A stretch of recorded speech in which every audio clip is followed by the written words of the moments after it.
નમસ્કાર, હું છું પ્રિયા અને તમે જોઈ રહ્યા છો જનતા કી જાણકારી ન્યૂઝ. નજર કરીએ આજના સમાચાર ઉપર. સુરતમાં ડુમસ દરિયાકાંઠે રાઉન્ડ મારવા નીકળેલા યુવાનોની મર્સિડીઝ ફસાઈ. સુરતના ડુમસ દરિયા કિનારે ફરી એકવાર છેલબટાઉ યુવાનોની બેદરકારીનો કિસ્સો સામે આવ્યો છે. પ્રતિબંધ હોવા છતાં એક મર્સિડીઝ કાર દરિયા કિનારે ઉતારી દેવામાં આવી હતી. કાર પાણી અને રેતીમાં ફસાઈ જતા અડધી ગરકાવ થઈ ગઈ હતી.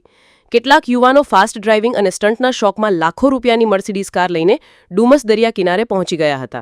દરિયાની વચ્ચે કાર ચલાવવાના ચક્કરમાં તેમની ગાડી પાણીમાં ફસાઈ ગઈ અને અડધી રેતીમાં ગરકાવ થઈ ગઈ હતી.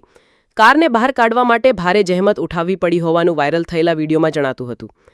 આ વિડીયો ચર્ચાનો વિષય બન્યો હતો. સ્થાનિક કોર્પોરેટરનું કહેવું હતું કે દરિયા કિનારે વાહન પ્રવેશ પર પ્રતિબંધ હોવા છતાં આ કાર ત્યાં સુધી કેવી રીતે પહોંચી? શું પોલીસનું દરિયાઈ પેટ્રોલિંગ ફક્ત કાગળ પર જ છે? આ મામલે ટ્રાફિકના એસીપી SR ટંડેલે જણાવ્યું હતું કે હાલ એક વિડીયો સામે આવ્યો છે જે અંગે અમે તપાસ કરી રહ્યા છીએ. આ વિડીયો ક્યારનો છે અને ગાડી કોની માલિકીની છે તે અંગેની તપાસ માટે પોલીસ ઇન્સ્પેક્ટરને સૂચના આપવામાં આવી છે. રિપોર્ટર સુનિલ ગાંજાવાલા, સુરત.